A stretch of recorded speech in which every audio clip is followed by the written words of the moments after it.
بسم الله الرحمن الرحيم.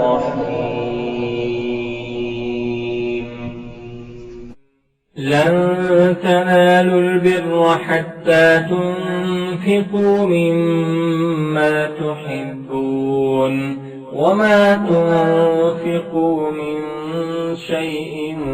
فإن الله به عليم. كل الطعام كان حلا لبني إسرائيل إلا ما حرم إسرائيل على نفسه من قبل أن تنزل التوراة. قل فأتوا بالتوراة فاتلوها إن كنتم صادقين. فمن افترى على الله الكذب من بعد ذلك فأولئك هم الظالمون. قل صدق الله. فاتبعوا ملة إبراهيم حنيفا وما كان من المشركين. إن أول بيت وضع للناس الذي ببكة مباركا وهدى للعالمين. فيه آيات بينات مقام إبراهيم ومن دخله كان آمنا. ولله على الناس حج البيت من استطاع إليه سبيلا ومن كفر فإن الله غني عن العالمين. قل يا أهل الكتاب لم تكفرون بآيات الله والله شهيد على ما تعملون. قل يا أهل الكتاب لم تصدون عن سبيل الله من آمن تبغونها عوجا وأنتم شهداء وما الله بغافل عما تعملون. يا أيها الذين آمنوا إن تطيعوا فريقا من الذين أوتوا الكتاب يردوكم بعد إيمانكم كافرين. وكيف تكفرون وأنتم تتلى عليكم آيات الله وفيكم رسوله ومن يعتصم بالله فقد هدي إلى صراط مستقيم. يا أيها الذين آمنوا اتقوا الله حق تقاته ولا تموتن إلا وأنتم مسلمون. واعتصموا بحبل الله جميعا ولا تفرقوا. واذكروا نعمة الله عليكم إذ كنتم أعداء فألف بين قلوبكم فأصبحتم بنعمته إخوانا وكنتم على شفا حفرة من النار فأنقذكم منها. كذلك يبين الله لكم آياته لعلكم تهتدون. ولتكن منكم أمة يدعون إلى الخير ويأمرون بالمعروف وينهون عن المنكر وأولئك هم المفلحون. ولا تكونوا كالذين تفرقوا واختلفوا من بعد ما جاءهم البينات وأولئك أولئك لهم عذاب عظيم يوم تبيض وجوه وتسود وجوه فأما الذين اسودت وجوههم أكفرتم بعد إيمانكم فذوقوا العذاب بما كنتم تكفرون وأما الذين ابيضت وجوههم ففي رحمة الله هم فيها خالدون تلك آيات الله نتلوها عليك بالحق وما الله يريد ظلما للعالمين ولله ما في السماوات وما في الأرض وإلى الله ترجع الأمور كنتم خير أمة أخرجت للناس تأمرون بالمعروف وتنهون عن المنكر وتؤمنون بالله ولو آمن أهل الكتاب لكان خيرا لهم منهم المؤمنون وأكثرهم الفاسقون لن يضروكم إلا أذى وإن يقاتلوكم يولوكم الأدبار ثم لا ينصرون ضربت عليهم الذلة أينما ثقفوا إلا بحبل من الله وحبل من الناس وباءوا بغضب من الله وضربت عليهم المسكنة ذلك بأنهم كانوا يكفرون بآيات الله ويقتلون الأنبياء بغير حق ذلك بما عصوا وكانوا يعتدون ليسوا سواء من أهل الكتاب أمة قائمة يتلون آيات الله آناء الليل وهم يسجدون يؤمنون بالله واليوم الآخر ويأمرون بالمعروف وينهون عن المنكر ويسارعون في الخيرات وأولئك من الصالحين وما يفعلوا من خير فلن يكفروه والله عليم بالمتقين إن الذين كفروا لن تغني عنهم أموالهم ولا أولادهم من الله شيئا وأولئك أصحاب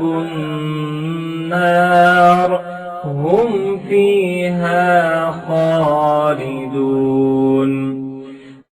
مثل ما ينفقون في هذه الحياة الدنيا كمثل ريح فيها صر أصابت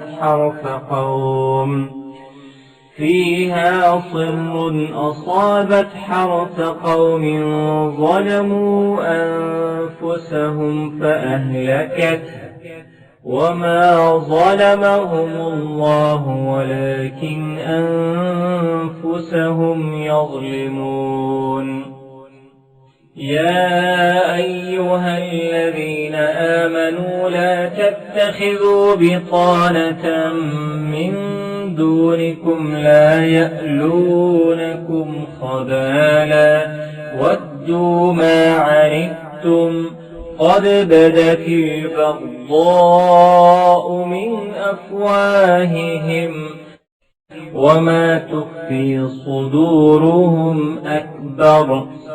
قد بينا لكم الآيات إن كنتم تعقلون ها أنتم أولئك تحبونهم ولا يحبونكم وتؤمنون بالكتاب كله وإذا لقوكم قالوا آمنا وإذا خلوا عضوا عليكم الأنامل من الغيظ قل موتوا بغيظكم إن الله عليم بذات الصدور إن تمسسكم حسنة تسؤهم وإن تصبكم سيئة يفرحوا بها وإن تصبروا وتتقوا لا يضركم كيدهم شيئا إن الله بما يعملون محيط وإذ غدوت من أهلك تبوئ المؤمنين مقاعد للقتال والله سميع عليم إذ هم الطائفتان منكم أن تفشلا والله وليهما وعلى الله فليتوكل المؤمنون ولقد نصركم الله ببدر وأنتم أذلة فاتقوا الله لعلكم تشكرون إذ تقول للمؤمنين ألن يكفيكم أن يمدكم ربكم ب3,000 من الملائكة منزلين بلى إن تصبروا وتتقوا ويأتوكم من فورهم هذا يمددكم ربكم ب5,000 من الملائكة مسومين وما جعله الله إلا بشرى لكم ولتطمئن قلوبكم به وما النصر إلا من عند الله العزيز الحكيم ليقطع طرفا من الذين كفروا أو يكبتهم فينقلبوا خائبين ليس لك من الأمر شيء أو يتوب عليهم أو يعذبهم فإنهم ظالمون ولله ما في السماوات وما في الأرض يغفر لمن يشاء ويعذب من يشاء والله غفور رحيم يا أيها الذين آمنوا لا تأكلوا الربا أضعافا مضاعفة واتقوا الله لعلكم تفلحون واتقوا النار التي أعدت للكافرين وأطيعوا الله والرسول لعلكم ترحمون وسارعوا إلى مغفرة من ربكم وجنة عرضها السماوات والأرض أعدت للمتقين الذين ينفقون في السراء والضراء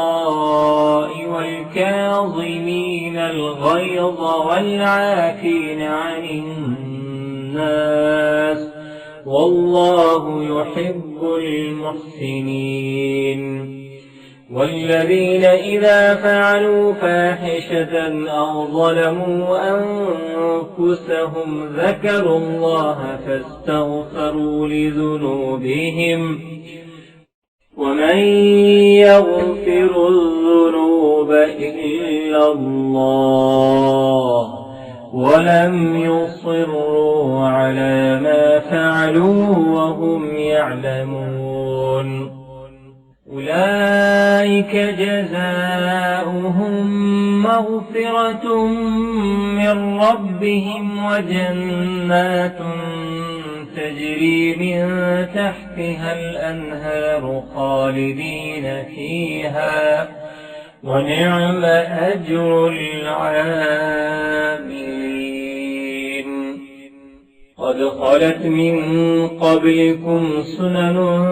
فسيروا في الأرض فانظروا كيف كان عاقبة المكذبين هذا بيان للناس وهدى وموعظة للمتقين ولا تهنوا ولا تحزنوا وأنتم الأعلون إن كنتم مؤمنين إن يمسسكم قرح فقد مس القوم قرح مثله وتلك الأيام نداولها بين الناس وليعلم الله الذين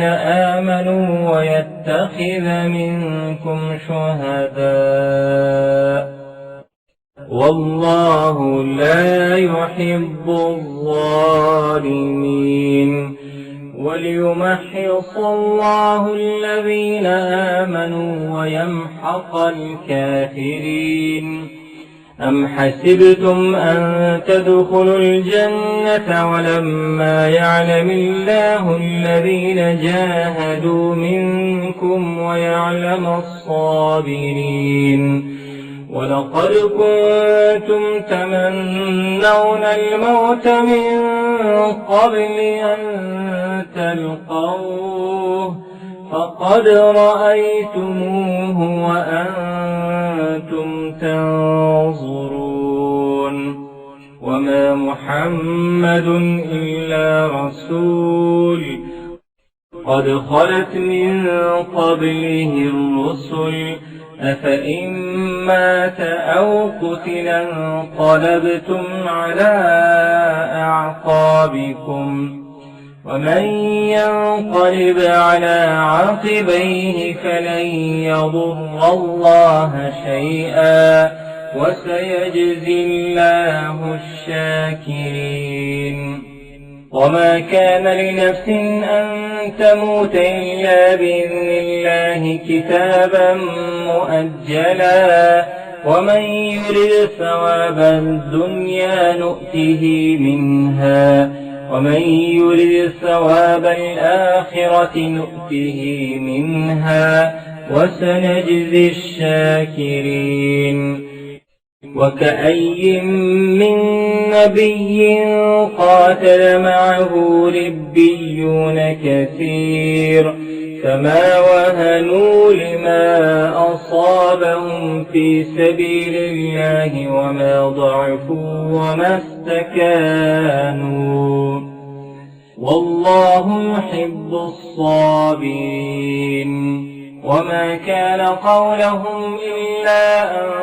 قالوا ربنا اغفر لنا ذنوبنا وإسرافنا في أمرنا وثبت أقدامنا وانصرنا على القوم الكافرين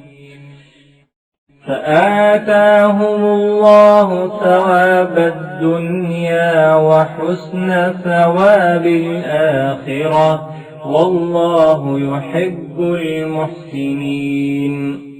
يا أيها الذين آمنوا إن تطيعوا الذين كفروا يردوكم على أعقابكم فتنقلبوا خاسرين بل الله مولاكم وهو خير الناصرين سنلقي في قلوب الذين كفروا الرعب بما أشركوا بالله ما لم ينزل به سلطانا ومأواهم النار وبئس مثوى الظالمين. ولقد صدقكم الله وعده إذ تحسونهم بإذنه حتى إذا فشلتم وتنازعتم في الأمر وعصيتم من بعد ما أراكم ما تحبون منكم من يريد الدنيا ومنكم من يريد الآخرة ثم صرفكم عنهم ليبتليكم ولقد عفا عنكم والله ذو فضل على المؤمنين. إذ تصعدون ولا تلوون على أحد والرسول يدعوكم في أخراكم فأثابكم غما بغم لكي لا تحزنوا على ما فاتكم ولا ما أصابكم والله خبير بما تعملون. ثم أنزل عليكم من بعد الغم أمنة نعاسا يغشى طائفة منكم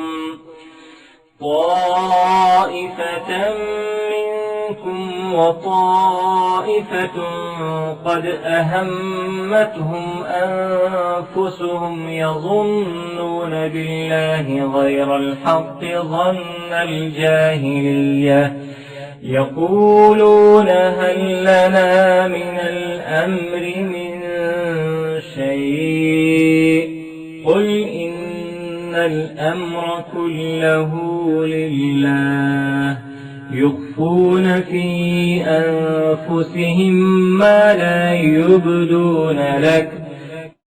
يقولون لو كان لنا من الأمر شيء ما قتلنا هاهنا قل لو كنتم في بيوتكم لبرز الذين كتب عليهم القتل إلى مضاجعهم وليبتلي الله ما في صدوركم وليمحص ما في قلوبكم والله عليم بذات الصدور. إن الذين تولوا منكم يوم التقى الجمعان إنما استذلهم الشيطان ببعض ما كسبوا ولقد عفا الله عنهم إن الله غفور حليم. يا أيها الذين آمنوا لا تكونوا كالذين كفروا وقالوا لإخوانهم إذا ضربوا في الأرض أو كانوا غزا لو كانوا عندنا ما ماتوا وما قتلوا ليجعل الله ذلك حسرة في قلوبهم والله يحيي ويميت والله بما تعملون بصير. ولئن قتلتم في سبيل الله أو متم لمغفرة من الله ورحمة خير مما يجمعون. ولئن متم أو قتلتم لإلى الله تحشرون. فبما رحمة من الله لنت لهم ولو كنت فظا غليظ القلب لانفضوا من حولك فاعف عنهم واستغفر لهم وشاورهم في الأمر فإذا عزمت فتوكل على الله إن الله يحب المتوكلين إن ينصركم الله فلا غالب لكم وإن يخذلكم فمن ذا الذي ينصركم من بعده وعلى الله فليتوكل المؤمنون وما كان لنبي أن يغل ومن يغل يأت بما غل يوم القيامة ثم توفى كل نفس ما كسبت وهم لا يظلمون أفمن اتبع رضوان الله كمن باء بسخط من الله ومأواه جهنم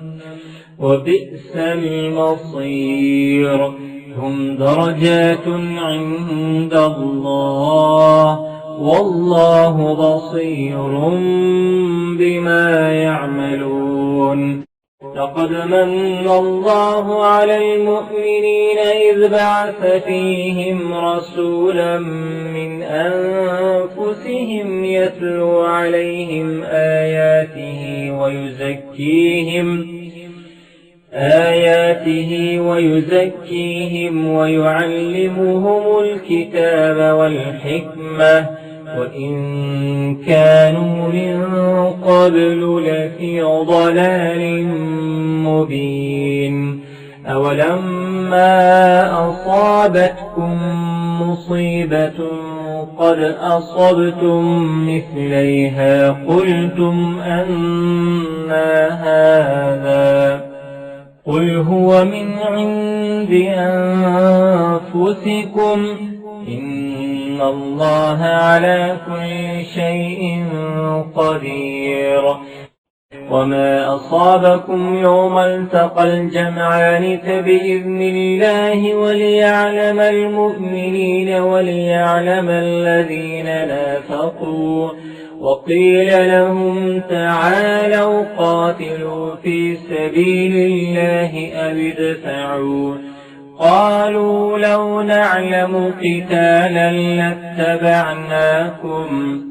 هم للكفر يومئذ أقرب منهم للإيمان يقولون بأفواههم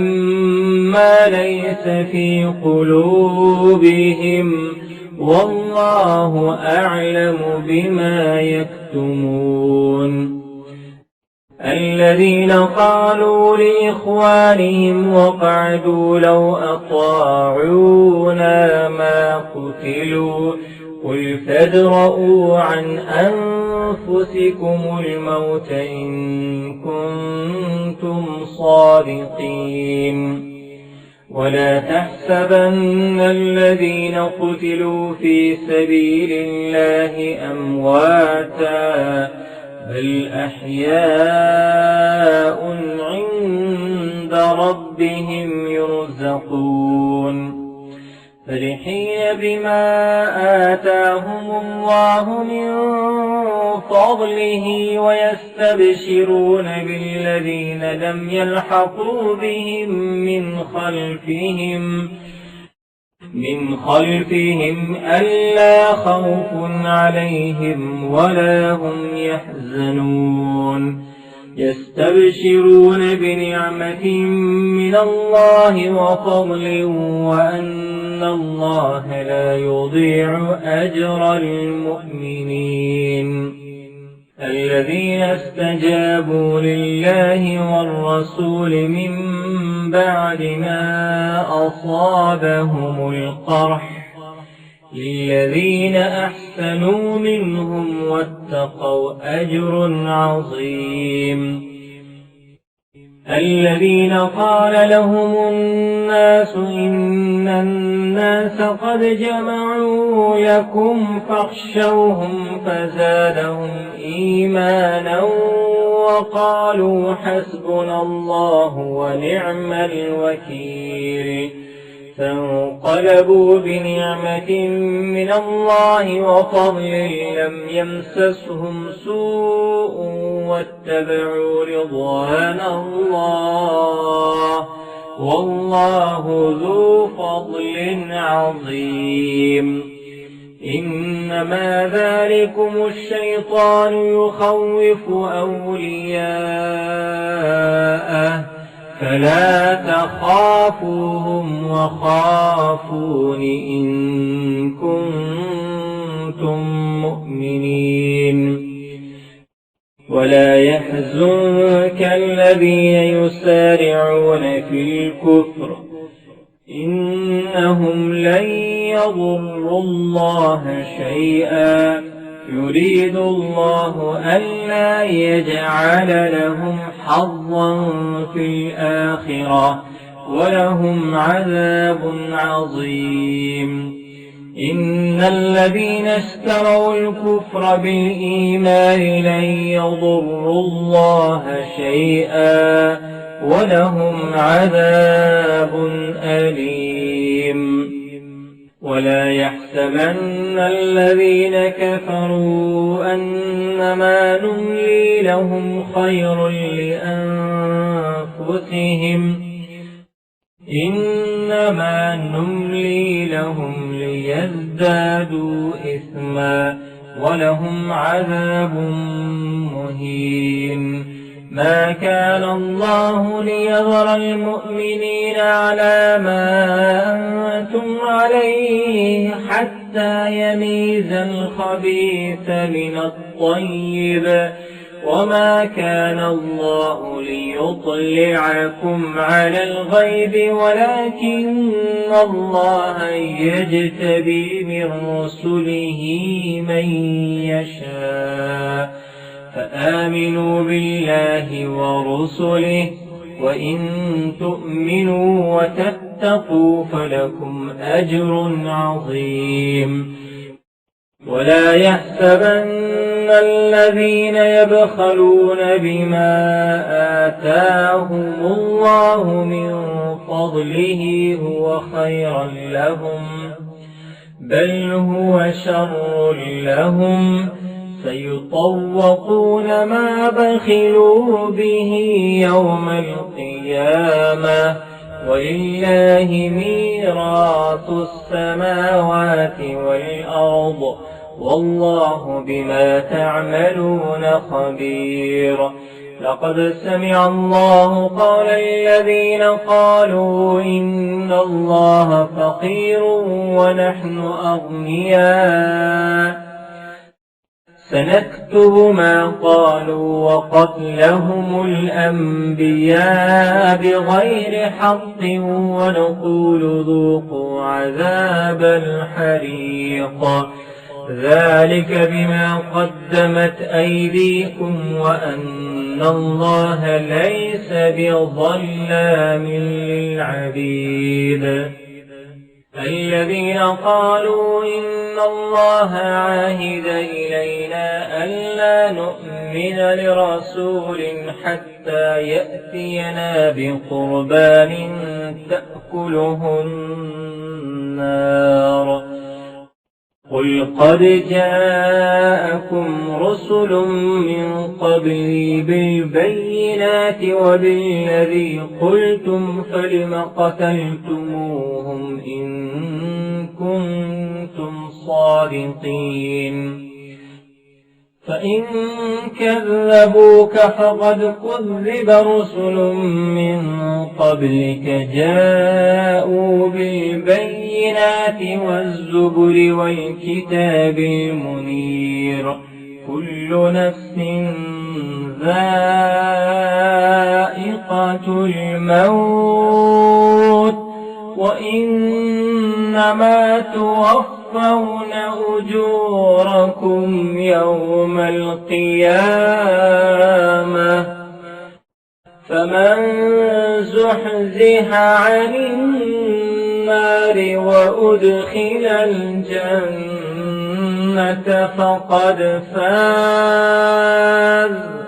وما الحياة الدنيا إلا متاع الغرور لتبلون في أموالكم وأنفسكم ولتسمعن من الذين أوتوا الكتاب من قبلكم ومن الذين أشركوا أذى كثيرا وإن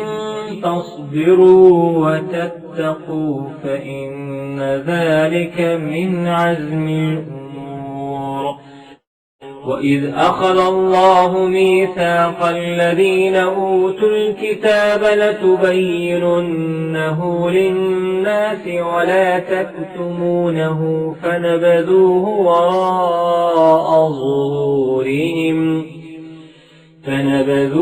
وراء ظهورهم واشتروا به ثمنا قليلا فبئس ما يشترون لا تحسبن الذين يفرحون بما أتوا ويحبون أن يحمدوا بما لم يفعلوا فلا تحسبنهم بمفازة من العذاب ولهم عذاب أليم ولله ملك السماوات والأرض والله على كل شيء قدير إن في خلق السماوات والأرض واختلاف الليل والنهار لآيات لأولي الألباب الذين يذكرون الله قياما وقعودا وعلى جنوبهم ويتفكرون في خلق السماوات والأرض ربنا ما خلقت هذا باطلا سبحانك فقنا عذاب النار ربنا إنك من تدخل النار فقد أخزيته وما للظالمين من أنصار ربنا إننا سمعنا مناديا ينادي للإيمان أن آمنوا بربكم فآمنا ربنا فاغفر لنا ذنوبنا وكفر عنا سيئاتنا وتوفنا مع الأبرار ربنا وآتنا ما وعدتنا على رسلك ولا تخزنا يوم القيامة إنك لا تخلف الميعاد فاستجاب لهم ربهم أني لا أضيع عمل عامل منكم من ذكر أو أنثى بعضكم من بعض فالذين هاجروا وأخرجوا من ديارهم وأوذوا في سبيلي وقاتلوا وقتلوا لأكفرن عنهم سيئاتهم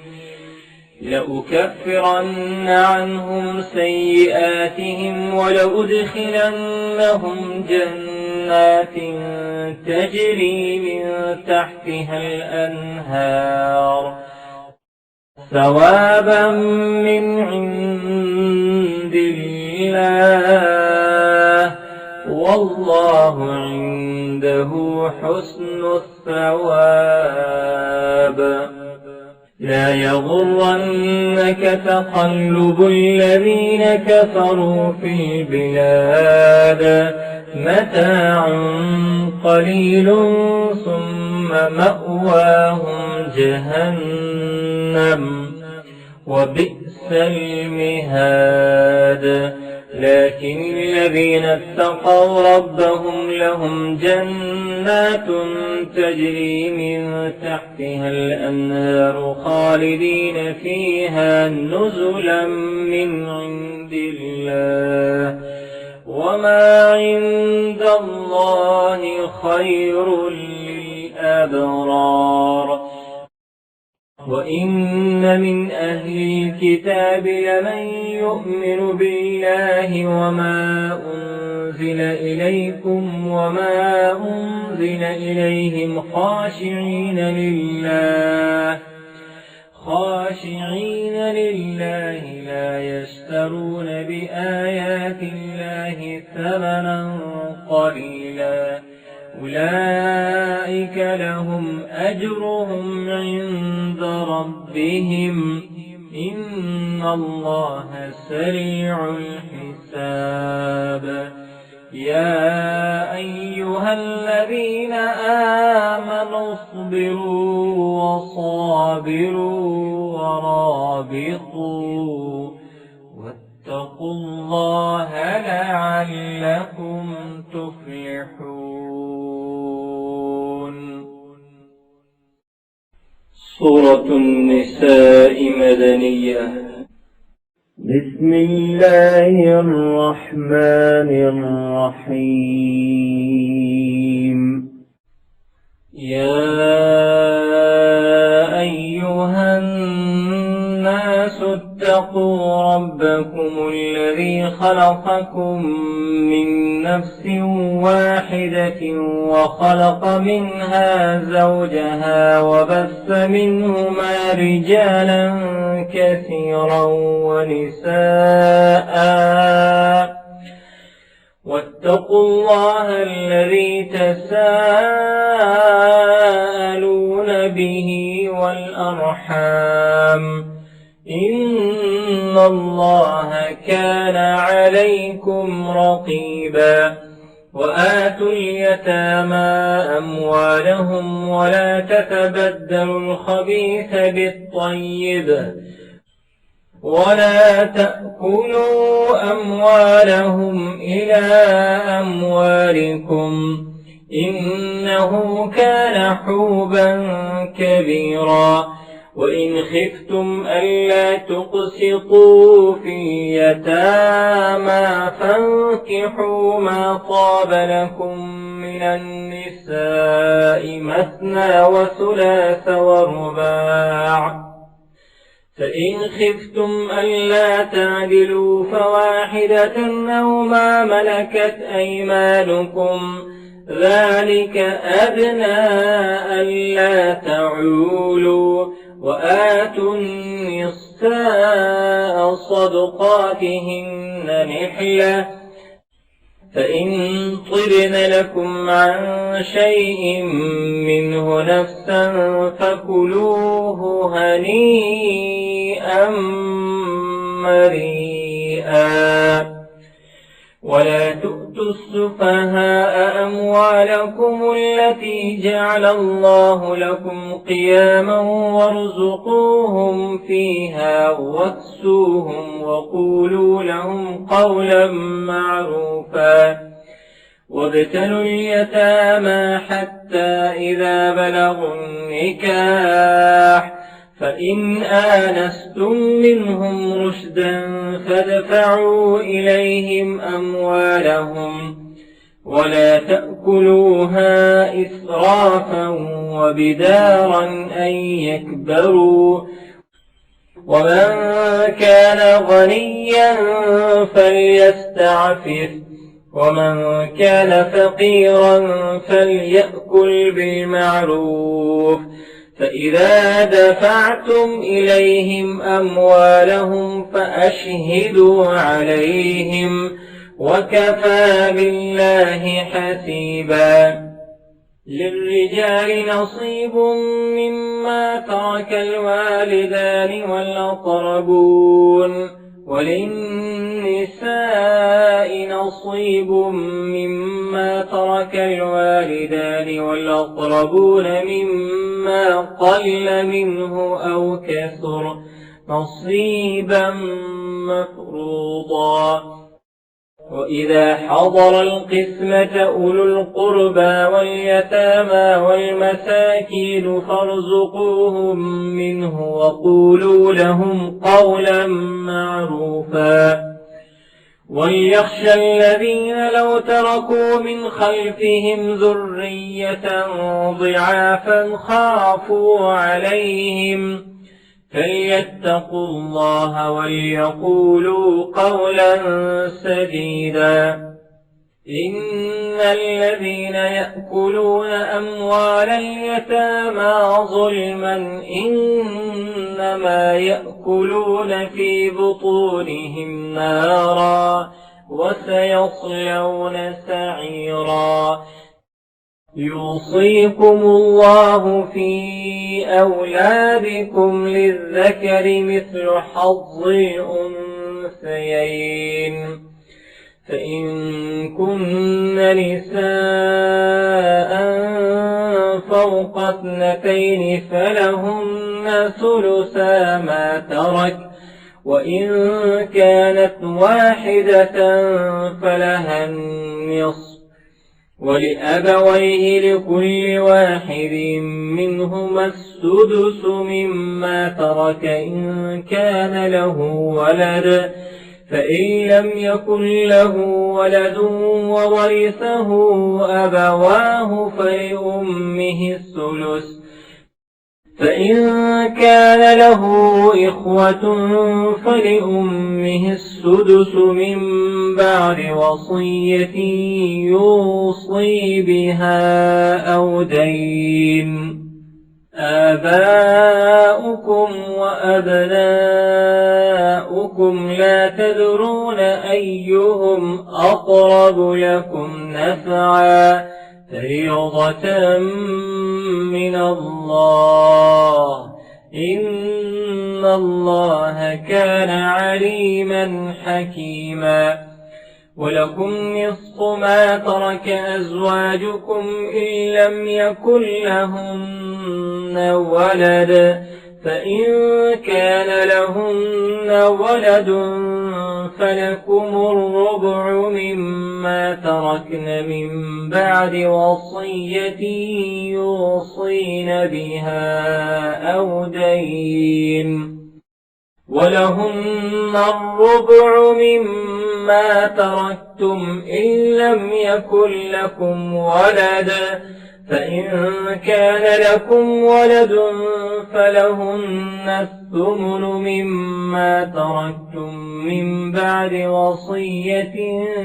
توصون بها أو دين. وإن كان رجل يورث كلالة أو امرأة وله أخ أو أخت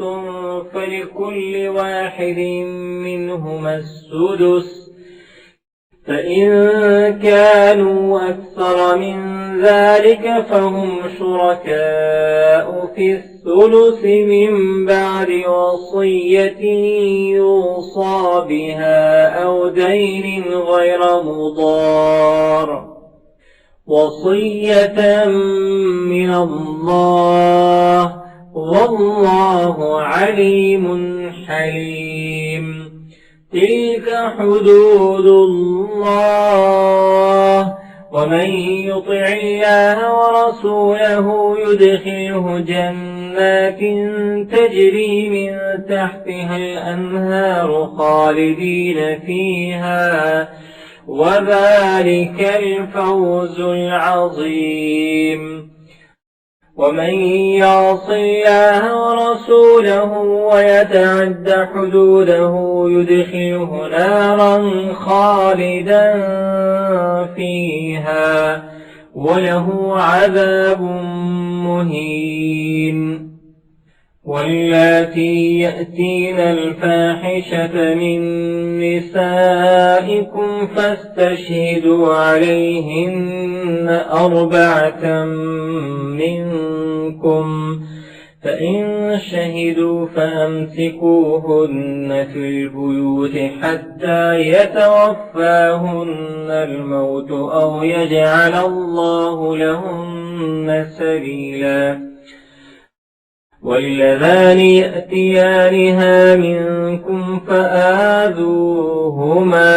فإن تابا وأصلحا فأعرضوا عنهما، إن الله كان توابا رحيما. إنما التوبة على الله للذين يعملون السوء بجهالة ثم يتوبون من قريب فأولئك يتوب الله عليهم، وكان الله عليما حكيما. وليست التوبة للذين يعملون السيئات حتى إذا حضر أحدهم الموت قال إني تبت الآن، ولا الذين يموتون وهم كفار أولئك أعتدنا لهم عذابا أليما. يا أيها الذين آمنوا لا يحل لكم أن ترثوا النساء كرها، فلا تعضلوهن لتذهبوا ببعض ما آتيتموهن إلا أن يأتين بفاحشة مبينة، وعاشروهن بالمعروف، فإن كرهتموهن فعسى أن تكرهوا شيئا ويجعل الله فيه خيرا كثيرا. وإن أردتم استبدال زوج مكان زوج وآتيتم إحداهن قنطارا فلا تأخذوا منه شيئا، أتأخذونه بهتانا وإثما مبينا. وكيف تأخذونه وقد أفضى بعضكم إلى بعض وأخذن منكم ميثاقا غليظا. ولا تنكحوا ما نكح آباؤكم من النساء إلا ما قد سلف، إنه كان فاحشة ومقتا وساء سبيلا. حرمت عليكم أمهاتكم وبناتكم وأخواتكم وعماتكم وخالاتكم وبنات الأخ وبنات الأخت وأمهاتكم اللاتي أرضعنكم وأخواتكم من الرضاعة وأمهات نسائكم وربائبكم اللاتي في حجوركم من نسائكم اللاتي دخلتم بهن، فإن لم تكونوا دخلتم بهن فلا جناح عليكم، وحلائل أبنائكم الذين من أصلابكم وأن تجمعوا بين الأختين إلا ما قد سلف، إن الله كان غفورا رحيما. हेलो दोस्तों, अगर आपको ये वीडियो पसंद आया हो तो वीडियो को लाइक करें और अपने दोस्तों से शेयर करें। नए वीडियो का नोटिफिकेशन पाने के लिए चैनल को सब्सक्राइब करें और घंटी के आइकन को दबा दें।